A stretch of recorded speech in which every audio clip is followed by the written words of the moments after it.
Time never stops. It moves forward, leaving behind a trail of events, patterns, and changes. If we learn to read that trail carefully, the past can tell us something about what may happen next. This is the basic idea behind time series analysis. Whenever we observe a variable over time, whether it is a price, temperature, population, sales, demand, or any other phenomenon, we are dealing with a time series. In this video, we will take a simple journey through what time series data is, how patterns emerge over time, how we analyze those patterns, and how we use them to understand and forecast the future. So let's begin, not just by looking at data, but by learning to see the story hidden within it. Let us first understand what we mean by a time series. A time series is simply a set of observations recorded sequentially over time. We encounter time series everywhere in our daily lives. For example, the daily closing price of a stock, monthly sales of a company, hourly temperature, or hourly electricity consumption.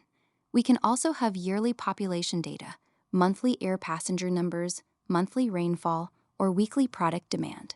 So, the important thing to notice here is not the subject of the data, but the time dimension. We observe a variable repeatedly and record those observations in their chronological order. For example, if I record today's temperature, tomorrow's temperature, and the day after tomorrow's temperature, these observations together form a time series. So, in its simplest form, a time series is a variable observed repeatedly over time in a particular chronological order. Now let us look at the first important component of a time series, the trend. What do we mean by trend? Very simply, trend tells us the overall direction in which the data is moving over a longer period of time. Let us take the example of gold prices. If we look at the prices year by year, we can see that they don't increase continuously. Some years the price goes up, and in some years it may come down. But when we step back and look at the bigger picture, we can see that the overall movement is upward. That overall long-term movement is what we call an upward trend. Similarly, if the overall movement is downward, we call it a downward trend. And if the values remain more or less at the same level over a long period, we may say there is no clear trend. So, remember one simple thing. Trend is about the big picture, not every small movement in the data. Now let us move to the second component of a time series, seasonality. Seasonality means that a particular pattern keeps repeating at a regular time interval. Let us take a very simple example. Ice cream sales. During the summer, people generally buy more ice cream, so sales increase. When winter comes, sales decrease. If we see the same pattern year after year, this repeated pattern is called seasonality. The important word here is repeat. If something happens again and again at a fixed interval of time, we call it a seasonal pattern. This interval could be a year, a month, a week, or even a day. For example, electricity consumption may increase every evening, hotel bookings may increase during holiday periods, and shopping activity may increase on weekends. So, in one simple sentence, seasonality is a pattern that comes back again and again at a regular time interval. Now let us come to the third component of a time series, cyclicity. Cyclicity means long-term ups and downs that happen over several years. Let us take the example of an economy. Sometimes the economy grows strongly. Businesses do well, people spend more, and economic activity increases. After some time, growth may slow down, and the economy can enter a difficult period. Then, gradually, it may recover and start growing again. This rise and fall can happen over a number of years. These longer-term movements are called cycles, and this is what we mean by cyclicity. Now, there is an important difference between seasonality and cyclicity. Seasonality follows a fixed and regular interval, for example, every year or every week. Cyclicity, on the other hand, does not follow a fixed interval. One cycle may last 3 years, another 5 years, and another 7 years. So, in very simple words, cyclicity is the long-term rise and fall of a series over several years without a fixed repeating interval. Now we come to the fourth and final component of a time series, the irregular component. Sometimes when we observe a time series, we see a sudden increase or a sudden decrease that we could not have expected beforehand. For example, in this sales data, we can see that the values are generally moving in a certain way, but suddenly there is a sharp increase, followed by a sharp decrease. We don't know in advance exactly when such a movement will happen or how large it will be. These unexpected movements are called the irregular component. In simple terms, we can think of this as uncertainty in the data, and this uncertainty can never be reduced to zero because we are not God. We cannot know everything that is going to happen in the future, but that does not mean that we simply accept the uncertainty.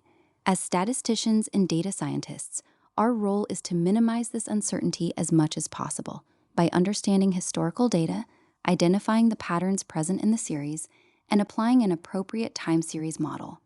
A good time series model may not predict the future perfectly, but it can help us reduce uncertainty and make more reliable forecasts. So, the important message here is we cannot eliminate uncertainty completely, but we can understand it, quantify it, and minimize it as much as possible. And that, ultimately, is one of the important goals of time series analysis and forecasting. Before we go further, forget about time series for a moment. Just ask yourself one simple question. Does your future depend, at least to some extent, on your past? Think about your own life. What you learned in the past influences the decisions you make today. Your past experiences help you make better decisions about tomorrow. Of course, the past cannot tell us exactly what will happen in the future, but it gives us valuable information. The same idea applies to data. In a time series, past observations may contain information about the present and the future. The relationship between the current observation and its own past observations is what we call autocorrelation. So, by studying autocorrelation, we can understand how strongly the past values are related to the present values. Once we understand this relationship, we select an appropriate time series model and use the model to forecast the future. And this is where time series modeling and forecasting come into the picture. We cannot see the future, but we can learn from the past to make a better estimate of what may come next. Now that we understand how we can learn from the past and use it to forecast the future, the next question is, why is forecasting important? Let us take a very simple example of a car manufacturing company. Suppose a company has to decide how many cars it should manufacture next month. Should it produce 10,000 cars, 20,000 cars, or 30,000 cars? If the company produces too many cars and the demand is low, a large number of cars may remain unsold. This means unnecessary inventory and higher costs. On the other hand, if the company produces too few cars and the demand is much higher than expected, it may lose customers because the cars are not available when they want to buy them. This is where forecasting becomes important. By analyzing historical sales and demand data, a company can forecast the likely demand for the coming months and plan its production accordingly. And forecasting is not limited to manufacturing. It can help businesses decide how much inventory to maintain, how many employees may be needed, how much raw material to purchase, and how much budget may be required. So, forecasting is essentially about making better decisions today by using information from the past to prepare for the future. The better we can forecast, the better we can plan. But we should always remember that a forecast is an estimate, not a guarantee. Now we come to a very important question. Which time series model is the best? And the answer is, there is no single model that is best for every time series.